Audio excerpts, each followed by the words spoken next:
What's going on, guys? Welcome to another episode of the Dreams to Reality podcast, and today I have a very, very special guest. And this guest is somebody I really look up to, and somebody I've actually been following up with for a very, very long time, through Facebook, through Messenger, literally everything. And yeah, there has been a few occasions when I have been ignored, but that's of course what comes down to the dreams to reality and what we stand up for, because if you really want something, you have to push for it. And I know one fact is you're going to get inspired today and you're going to learn a huge amount. With that said, my next guest, welcome to the show, Silas. How you doing? I'm doing well, man. Thanks for having me. Again, as I said before, didn't mean to ignore your life. Has just been busy, and I appreciate your hustle as well, especially from way back in the day when we met at uni. Everything. It's been a while, man. It's been a while. Like you got like family life and everything. I know. Yeah, so like I was saying, really proud of you as well, man. Happy to see you grow as well. One thing what really admires, kind of why I look up to you, I would say, is because from the very first day I met you, I think we had quite a lot of gym sessions. We connected quite a lot. I remember you showed me around where you worked at a few different occasions, but you have kept your word. From the very get-go, you have not stopped. You have stayed consistent. Yeah. You have worked your ass off, and you have made it happen. Yeah. With that said, people probably think, what has he made happen? Tell us a little bit about yourself. What do you do? It's a hard thing to do, but how do you describe yourself? Yeah, I guess in terms of my background, and as I said before, I'm still coming to terms with what I call myself and stuff like that. On the one hand, I've got my job. I'm the CEO of a company that I co-founded. And then on the second hand, in terms of where my head is at right now as a businessman, I suppose, a technology entrepreneur, which I was saying to you earlier, I kind of struggled with that word right from the start. It took me ages to because I studied robotics engineering. So, always, even when people were calling me CEO of a robotics company, I wanted them to know, hey, I studied engineering as well, because that's kind of my passion. And then the second thing was that kind of word, entrepreneur. It took ages for me to even kind of affiliate with that word, because I met so many people that would just say, "Oh, what do you do? I'm an entrepreneur," but what does that mean? What do you do? And so a lot of people used to just mean like, "Well, I've got ideas. Are you actually doing anything about it?" So yeah, so I guess I'd introduce myself. I think that's what it comes down to, though, doesn't it? I think it's what are you actually doing, and as you said, I think that comes down to action. What action are you really taking? Yeah. And it does really take a huge amount of consistent action, whether it's good, whether it's bad. You just need to continue to keep moving forward. And a lot of learning. Yeah. And I'm on your page now, and it calls you a wiki page. Did you create this page? No. So like people, no, I don't actually. So I mean, Wikipedia is obviously crowdsourced and curated sometimes, and I didn't know until someone said, "Oh, check out your Wikipedia page." I'm like, "What?" So I went online and I saw that someone had created it, and I'm not sure if I can even edit it, or I'm not sure if you have to have an account or something. That's when you know you've made it, when you got a wiki page. Like for me, I suppose that maybe that's one measure, right? That's what entrepreneurs are measured. But it says you're a technology entrepreneur and a Nigerian inventor. And bro, actually, before I really get into it, you met Barack Obama recently, is that correct? Yeah, I did at a CEO I had summit. to double check it. I thought, I'm going to ask him. I said, is this real? Is this picture real? Yeah. How was that? Yeah, that was amazing. I mean, so it was a CEO summit in Marbella that was hosted by a company called SAP. And that event was great for me for a few different reasons. Meeting a few different CEOs, a lot to learn from them. These were CEOs of very, very large, multinational. How old? How old would you say the average age in the room would be? Because you're 28, right? I'm 28, so people in their 50s, I'd say 40s, late 40s to early 50s. I'd say the average. There weren't many young people. So, and which was a great thing from the CEO, kind of looking to bring in kind of the next generation as well as part of that event. Like Anthony Joshua was there. No Bear before Grylls was before there. or after the fight? After the fight, and that was a big thing. I mean, obviously, like I think he's an amazing person. You have to respect the hustle, right? Everyone has their ups and downs. Oh, bro, and the way he carried himself even after that fight. Exactly, and so he had this. It was literally I think a week after his fight, and he talked a lot about. So he spoke to it. He spoke, yeah. He was on stage. He spoke as well. Like I had a photo with him, but I don't like sharing celeb. Like I think people should be treated like people and like their passion and not just for. Well, Barack Obama, you couldn't resist. I mean, I got a photo with AJ and Barack Obama, but I didn't put that up. Someone else put it up for me, and then I had to kind of share it because I do admire those people. When there's someone I can take from, and Barack Obama is. I mean, anyone that's a president, they had to work out to get to where they are. They have to deserve it. People have to at least have put faith in them. I was first of all, when you meet people that kind of at arm's length, you've only kind of been seeing them on TV and stuff like that. You always get a bit of a surprise, especially if it's not an actor. It's kind of this is just like they were on TV. But second is I think is one of the wittiest kind of human beings I've ever met. The ability was it just a picture, or did you have a conversation? Oh no, so there was a picture and a quick conversation on a 1-to-1. I took more learning from. There was an onstage kind of interview where someone actually asked him lots of questions, and the audience could throw questions as well. Someone asked him lots of questions, and he answered and went through things from his family life to, world challenges and where effort should be put and leadership and stuff like that. And it was just 1 hour masterclass. The insight, I can imagine. Yeah. So that was huge for me in terms of also looking at his background. Again, I always truly believe that no matter where you're from, if you believe in yourself and you focus on your passion and you keep that positive energy going, you can achieve anything. So that was an amazing experience. Was you born in the UK? No, I was born in Nigeria. Okay. Yeah, I moved to the UK when I was about 12. When you was about 12? Yeah. Okay. And then you integrated into the school system? Yeah, I went into the school system. In Bristol? No, Kent. Yeah, Kent? It was like Gravesend, like this small town, and then I moved to Bristol to study. So I wasn't even. How do you think, coming from a different country, Nigeria, how do you think that set you up? So, do you think that gave you a different mindset, a different perspective, and a different mentality? Absolutely. Because, for example, like I introduced you to my apprentice earlier, Enzo, who's from France. And he's only 19, and he's been following me up. He was in one of my talks, and he's been following me up for like 2 or 3 years, saying, "Let me work for you, let me work for you, let me work for you." For like 2 or 3 years, I at least responded, bro. I responded. Come on.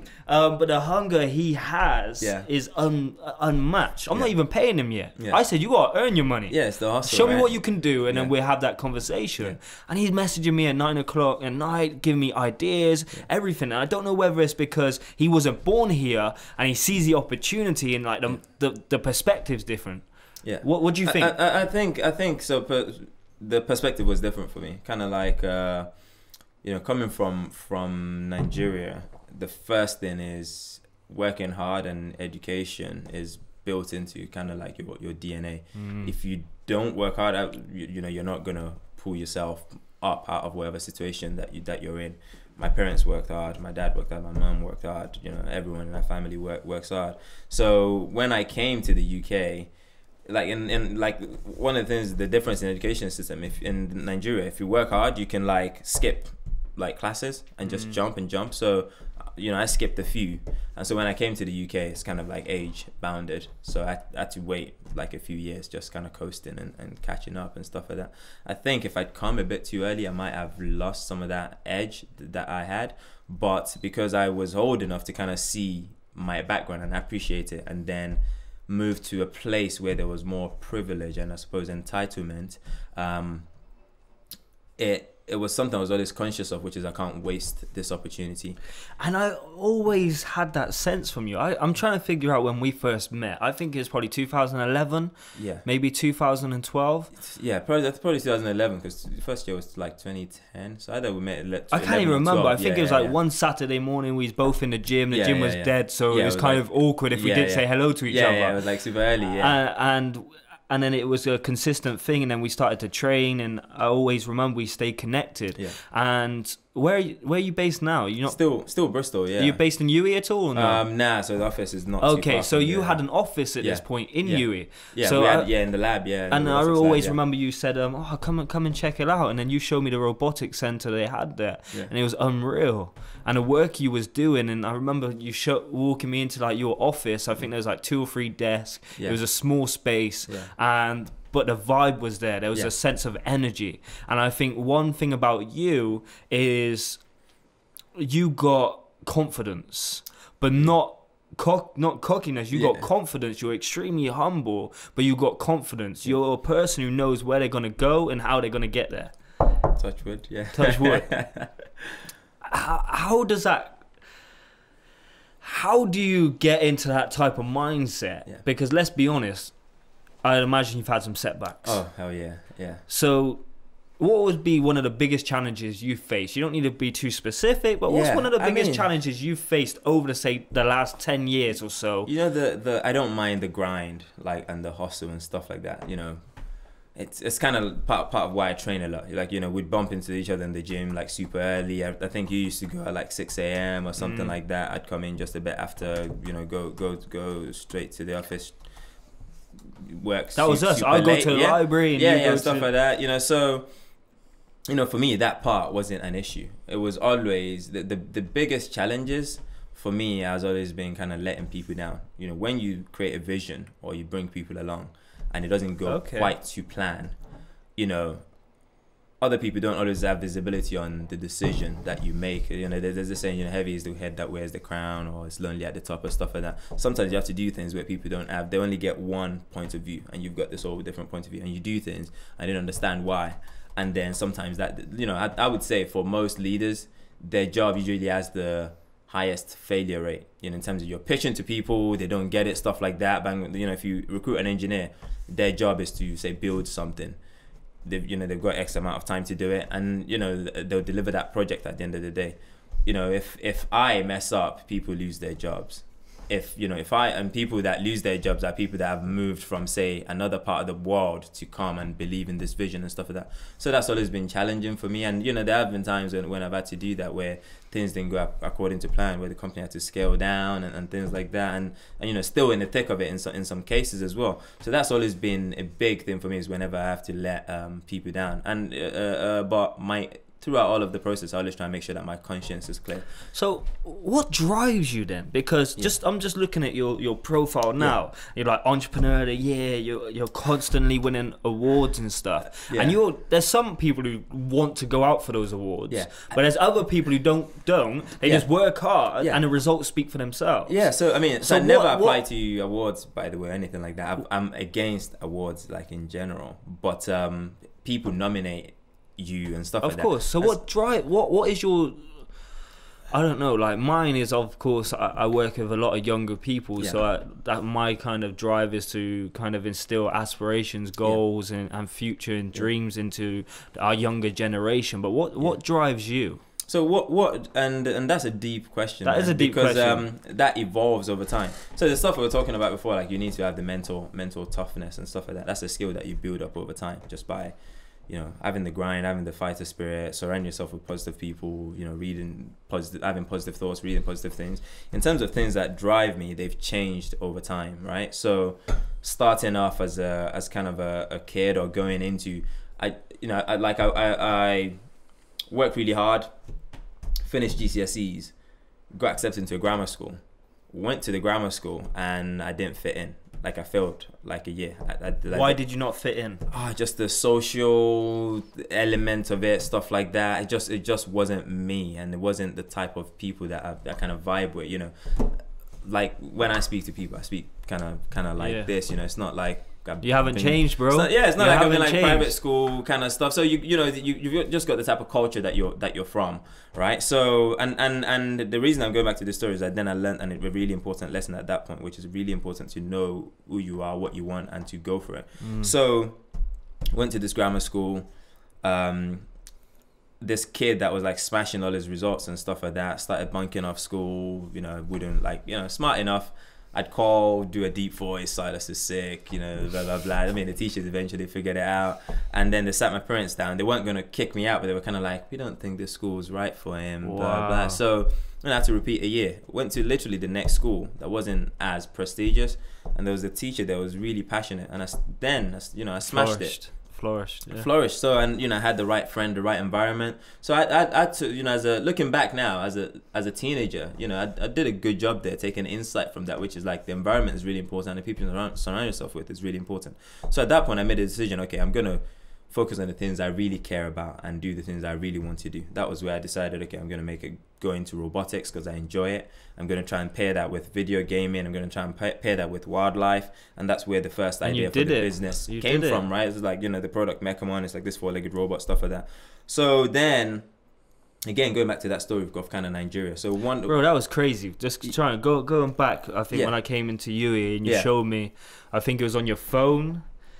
Something was, tell me if I'm wrong, but it was connected on your phone. It was like a game you'd play on your phone, but a robot was in front of you, and it was doing, and they're competing. That was crazy. Like augmented reality. At that point, I pretended like I don't know what I was watching, but I had no idea. Yeah, but I mean, so for me, it was always a case of like, look, just do the things you enjoy because life is so short. And like I don't know, there are few things happen. I knew like I lost one of my aunts, one of my uncles, and like people just go like that.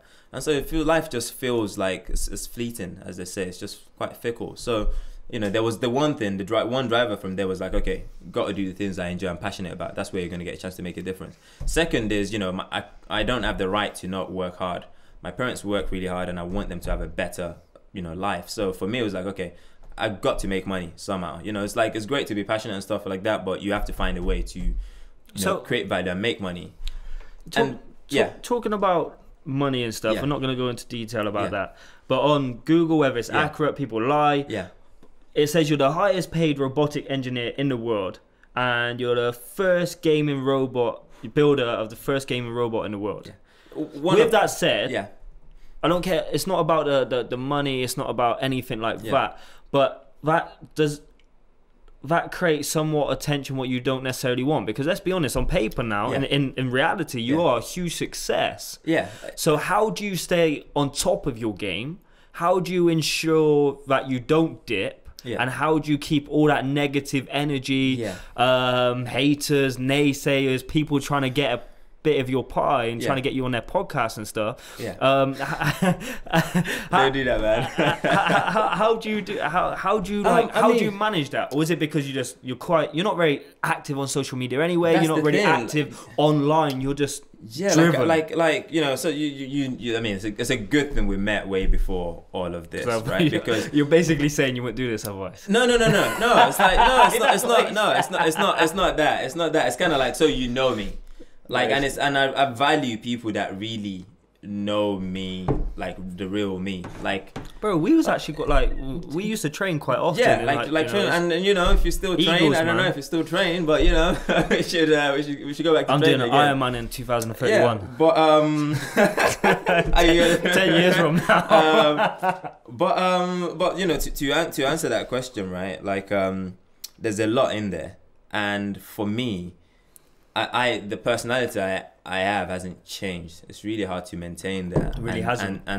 But my goals and my hunger might have increased, but the personality hasn't changed. So and that's really important, because then I don't get stressed, because all of these are just things that were stacked on. You know, that's the thing. I don't get stressed too much. So when it comes to like, I wasn't even big on Instagram, right? Someone created an account. Just for the record, apparently we're friends, but he still doesn't follow me. Do I not? Nope. Okay, that's the thing. Like, this is awkward. No. See, but I don't like. Anyway, guys, that's the end of this podcast. No, we're connected on Facebook. That's like, you know, like that's the one generation of like social media before, right? Good save, bro. Good save. Yeah, like we're connected on Facebook, like, which is more personal than like Instagram, because Instagram is more adopted. And then the second thing is like, I didn't even create like an Instagram account, but someone went and created one, and it had like 6,000 followers or something. And then one of my mates was like, "Oh, I follow you on Instagram." I'm like, "What? Like, I'm not on Instagram." And then I went and searched, and there were like 3 accounts, and one of them had like 6,000 followers. Wow. You had to request to follow, and any of my friends that tried to follow, this person was like doing their research, got declined. So this person, I was like, okay, I got to protect That's quite bad, man. I got to protect my online identity, and that's why I kind of created it. But then, and this is then linked to kind of also how my drive changes as well. So, and then what I realized was that was a channel to actually connect with a lot of people that were looking up to me. So I then suddenly found myself as a byproduct of all that kind of publicity. So there's the negative side, which is like, you know, there's no proof I'm the highest paid robotics engineer in the world. Like if you're working for Google and, you know, you're probably the highest paid. Like I'm not. The people kind of misinterpreted kind of the fundraising into the company and stuff like that. The gaming robot, that is the first time that has been done like this. And again, you know, I created the first prototype on one hand, I'm the inventor, but then to bring that idea to life, I had, you know, a CTO, the engineers that could, you know, those people deserve as much credit as well. That's you being humble again, though. Nah, but you know, then the big part of this whole thing is like, you know, a lot of people then started reaching out to me, especially people from background like where I'm from, people from Nigeria, from West African countries, like, hey, you know, I really like robotics, but what do I do? The opportunities aren't here.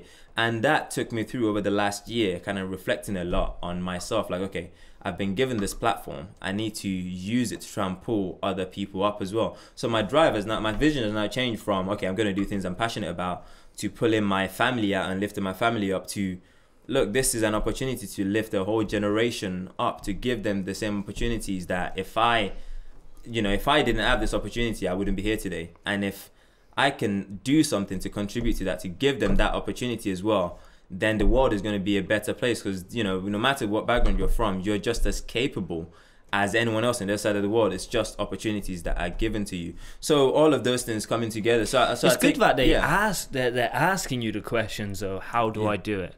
Because even in the UK, bro, I go to places and there's just they just feel like there's no opportunity, even though, say, compared to somewhere like Nigeria, it's probably completely different. But it's like there's like a glass ceiling above everyone, and they just can't think out of that. They wouldn't even travel 10 minutes away to go to a closer city. They wouldn't do it. So and it's crazy. It all comes down to kind of aspirations and goals, and actually understanding that it is possible. So for you saying you got a lot of people reaching out back in Africa, that's a good thing, man. And that's why then I have no right, when an opportunity is given to me, to then say I don't want to do it. It's a disservice to everyone else that doesn't have that opportunity. And on here it says Africa Forbes under 30. Yeah. Which is pretty cool. Yeah, it's cool. I mean, they're all... It's all those things again, which I feel like platforms you don't chase, why I feel like you get so much attention. Yeah. Because it's just real, and it's happening organically for you, because you're just doing what you said you was going to do. Yeah. You're producing the results, and you're successful at it. Yeah. And there's one thing, I'm gonna take AJ's quote now, like, you know, big up to AJ. It said, you know, after the recent, which I know he's gonna come back from, which is said, don't let success get to your head, and don't let failure get to your heart. That's kind of me. Bro, he was smiling after he lost. Yeah, like, it's just like, okay, it is what it is, you know, and that's what you have to do. So it's funny how people get really emotional like about it, in AJ's this or AJ's that. He doesn't really care. He's just in a good place. That's the most important thing. If you know what you care about and your head is in a certain place, no matter what impression other people have of you and stuff like that. Like, you might be reading all this stuff in the press. Like, I care about, you know, going to work, the people I surround myself with, chilling with my girlfriend, watching movies with my friends, like normal stuff that everybody does.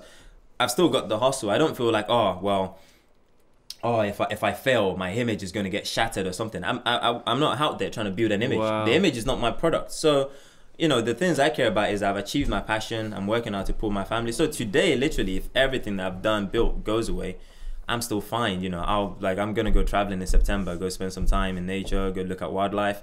I just do the things I enjoy. So doing all of this is just, if you stay true to yourself, like, because the big stigma around failure is like, well, you know, is this going to be this huge setback when it happens? But people forget that the journey is an experience in itself. The journey comes with a lot of learning.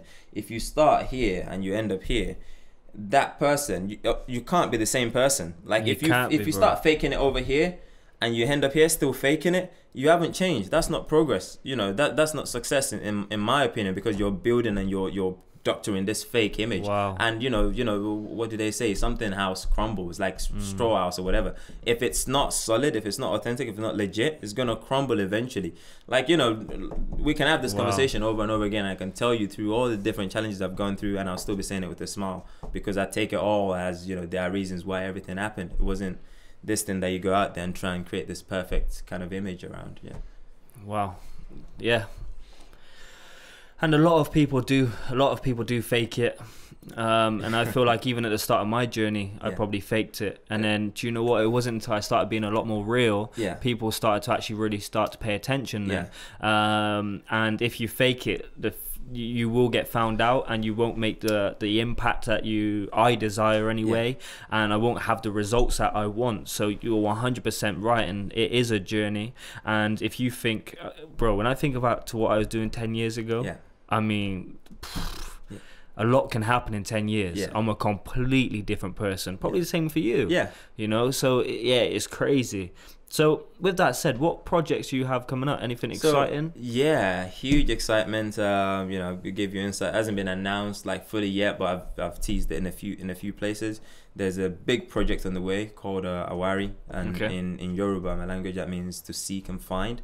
And that is going to be a pan-African platform for STEM and robotics education. Wow, okay. For young people. So I'm going to start with a few pilots in Nigeria and a few different countries, giving them access to high-tech robotics, frontier technology, building the next generation of engineers and things like that. So this is taking this, you know, platform and everything that, you know, the world and all of the good people that have supported me throughout so far have put their faith in me. Like, okay, this person wants to do something. They've given all that publicity and stuff like that. Now it's time to channel it to bring all these other young people. So that's big for me. That's huge. Yeah, so that's the biggest one that I'm really excited about. There'll be a lot more information about that in the coming months. There's probably be a couple months before it comes out anyway. Yeah. But yeah, that's incredible. So what would you say to any young person or person in general, regardless of age, looking to go after a goal, looking to go after a dream, and they are scared of failing, scared of what people think, I don't know, going through the emotions, what we've gone through? Yeah. So what like, it's an open question, I get that, but do you say just go for it? Do you say like I've got like a train of thought, you know, like a 3-stage train of thought. So the first one being, all right, take a moment, just breathe. Like I could walk out there right now and get hit by a car, and just like I that. feel sorry for the car. Yeah, you know, is that mortality thing, right? You read in the news like every day, like people die and crazy, stuff like that, bro. And there's no reason why it's them and not you. It's like life and chances and stuff like that. So if you try and remember that, you know, that there's a whole, you know, philosophical element around that. But if you try and remember that, like, tomorrow is not guaranteed, then you can't really fail if you're trying your best each day and you're content with yourself. That's the first thing. Second thing is then, once you know that, you should then also know that your dreams and your vision are as valid as anybody else's. Your background, where you're from, does not matter. Yeah. So you can do anything that you set your mind to, how you speak, where you're from, that should not, you know, break the cycle. Yeah, break the cycle. That makes you unique. That gives you a unique perspective that other people from wherever they are don't have. Yeah. Then the third stage of that thought then is, look, you can do anything you're passionate. Like people, you know, there's all this question: should you follow your passion or money or stuff like that? By all means, I think if you can follow your passion and marry it with money, because you know you need money. Like money runs the world, unfortunately. That is a great thing. Just know that if you go down that path of following your passion and not the traditional path of making money, you're gonna have to work hard. And so don't think it might not be your passion by the end of it. And then it might not be your passion by the end of it, but you will change and you will learn from it, and you have to be okay with that. Of course. So it's really, really important. The journey again. Because when people seem to think like when you say like follow your passion, it means like, just, you know, you've got to work hard. It's a throw-out line. You have to work hard, right? And also, when you follow your passion, let's put things in perspective, right? This is my passion, what I'm doing right now. Talking to you, doing the podcast, doing the filming. When I'm talking in front of a huge crowd, whether it's 1,000, whether it's 100 people, that's my passion. traveling 6 hours to get there. Yeah. It's not That's my not your passion. passion. Doing the paperwork around it is not my passion. Doing all the calls, the sales, the follow-up, that is not my passion. But I have to be able to do that to do the stuff I want to do. It's a necessary evil as a means to an end, right? It's like, you know, when you like, and that's why I love training, and you know, and you know this. So you do some backflips and stuff. Yeah, man. you know, that's why like I've been working and getting it more functional. But when you're in You've always kept that part of your routine. I need it for the mental. That's part of my strategy for like kind of mental resilience and stuff like that. And the reason being, when I'm in the gym, like so let's say you're doing leg day, like disgusting. You've like never done leg day. What are you like? Are you mad? I've had the most intense leg days, deadlifts, like squats, whatever. And actually, leg day is my favorite because I'm already your friend, man. You don't have to lie to make them. The reason being, like, arguably, you can agree with this. Leg day is potentially some of the most disgusting days in the gym, just because it's such a huge muscle. You have to hold after it. Though. Yeah, it's the repercussions it's after. Like you need like I don't know, some support to like use the toilet or something. You can't even get up, right? So, but when you're there, and you're gonna need like something to climb up the stairs. Just like wiggle up the stairs, you know. Anyway, guys, that's the end of the podcast. But you know, when like on the, let's say you're doing like, so true though. When you're doing like, let's say you're doing 3 sets of 10 or something like that at your, not your PB, but like 80% of your personal best or something like that. That 9th and 10th rep, they're disgusting. I'm not in that moment. I don't think many people, unless you're a sadist, like enjoying that pain. You're enjoying the results that's going to come after. You know you're doing it because, okay, I'm going to be better. I'm going to be a better version of myself. Even just showering up after the session and walking out the door, knowing you've got the rest of the day ahead of you, and you know you've overcome something what a lot of people wouldn't do, and you've overcome a personal challenge of yours. Because most of the time when you go into leg day, a lot of people don't enjoy it, but if you can go in there and still give it everything you've got, then you are going to be, your character's going to develop and you're going to be better for it, and you're developing the habits, what you've developed obviously incredibly over the years. And people, I remember when I used to go really early, people would be like, how do you do it? How do you go so early? I said, to be honest, I don't even think about it. Before I know it, I'm in a gym. That's it. It's just habit. I don't wake up any day and think, I got to train today. I don't even think about it. I don't have that option in my head because it's just a habit of something I do. And that can obviously be transferred into anything. And that's that mentality that I then take with me to everything. So when I'm going through the toughest time when it comes to business or anything, it's just like, look, it's just like being in the gym. It's a set. It'll be over soon no matter what. And you know, and that's just, you take it one day at a time. Pain is temporary type of thing. Exactly. And I think you have to suffer in life. It sounds deep, but just suffering in the gym, if that's the hardest thing, if you really push yourself, that's the hardest thing you do that day. Everything else is going to be so much easier. Exactly. And you know, the good times are worth it when you understand the struggle that has come, you know, before. Right, I got a deep question. Well, it's not that deep. I ask everybody this question because we don't have very long left. And you've probably already met majority of people you might have responded with before. But if you could sit down with any 3 people, dead or alive, dead or alive, what 3 people would they be? But to be fair, I know it's going to be 2 people now because you've already sat down with one of them. Well, I'd love to spend more time with President Obama again. And you? I'm your hero. What are you on about? I love to sit down with President Obama again. And then shame on this guy. Shame on him. But I mean, like just to a lot of learnings to take from there. And again, what couple of questions would you ask him? Like what fascinates you most about him? Because bro, his story is crazy. Exactly, but I would just listen. You know, I wouldn't have too many questions because any interaction with someone like that, you just take things away. So I don't generally think that's the thing. Like, you know, what question? I don't just listen. I just listen flow. and you just flow and you talk. And then if you don't vibe, like, okay, that sucks. You know, it's just he thinks you're an ass. So so that, you know, maybe right. So that's one thing. I mean, this has been so Barack Obama. This has been put on the spot here. Second, one thing I'm really curious of is, recently, it's just having more of a perspective of how the world comes together, and especially Africa, like how it ends up where it is right now. So to be able to go back in time and just speak with some of the forefathers of kind of African independence. That would be great for me. And then third, how far back would that be? You're looking at a few decades, yeah. So like you're talking like Nigerian independence. You're talking 1960s, not too far back. And then if we're looking like way back in time, like I'm curious on a scientific level. The transition from kind of that thin between Neanderthals and Homo sapiens.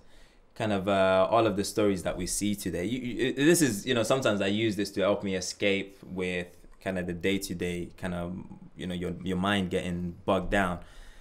Humans haven't really changed much in the last one, from the very first Homo sapien to now. So technically, if you go back in time, I don't know how many years we're talking here, but we're talking, way back. You could have a conversation with this person that was, like a caveman. And obviously language barrier and stuff like that. So I'd be curious to kind of see. That'd be fascinating. That would be fascinating just to see what the concerns were. I'm thinking, perhaps unfairly, it's just day to day. Well, I got to feed my family and stuff like that. Of course. Did they also have dreams? Did they have visions? Did they have goals? Did they have things like that? I recently came across some artwork. I forgot the artist now. The tribes and stuff. Yeah, and stuff like that. Yeah, I'm really bad with remembering names and stuff, but. There's a artist that focuses on humanizing kind of Neanderthals, like which was a species that existed around the same time as kind of coexisted, and then Homo sapiens being how we are, we kind of took them down to extinction, but showing how they cared for their family and stuff like that, because that's kind of human nature as well. So I'm kind of curious about that transition, that human consciousness, just to be able to look back in time at a distant cousin. So like people have that'd be pretty cool. That's just in terms of that's interesting. Those are the things that interest me. Obviously it might change tomorrow, but if you're putting me on the spot and I'm thinking right now, those are a few different types. So President Obama will give me perspective for today. The founding fathers will show me kind of how the world has changed, and then just on the human consciousness level, those would be the three angles I take. Amazing, man. I know you're going through a personal and professional transition at the moment. You've got a huge amount going on, so I knew you couldn't really offer us a huge amount of time, but I just want to say thank you for doing this interview. Thank you and for hopefully your patience, when you're a bit more settled, it would be great to kind of sit down and actually have another conversation. Just go back and forth with no time restriction. Because I feel like share a lot more. I feel like you're gonna need some hours, man. I think so. Maybe we do it over some food and stuff as well. Why not? Hey, but yeah, thank you. Where can people find you? Even though you're not really. Yeah, I mean, search his name. All his information is going to be in the description. He's not going to plug it. He's too humble. But yeah, once again, thank you, man. Keep doing what you're doing, because I watch obviously from a distance, but it is inspiring. And just to see that you're actually doing it. And there's a lot of people I started this journey on. Same as with Gadget Line, and they're not doing it now. Whether that's for just reasons because they gave up too early, or whether they just fell out of passion. I don't know what it is, but it's good to see that somebody's actually doing it, and it's good to see me continue to see you do it, so I can strive and keep pushing as well. Thank you very much, man. I really thank you. Thank you. With that said, guys, that is another episode of the Dreams to Reality podcast. Please hit that big red button, subscribe, like, comment, and if you got any other questions, then please do reach out. Do reach out to Gadget Line as well if you're thinking about shooting some podcast. And on to the next one. And remember, you can have excuses or you can have results, but you cannot have both. Anyway, I'm out.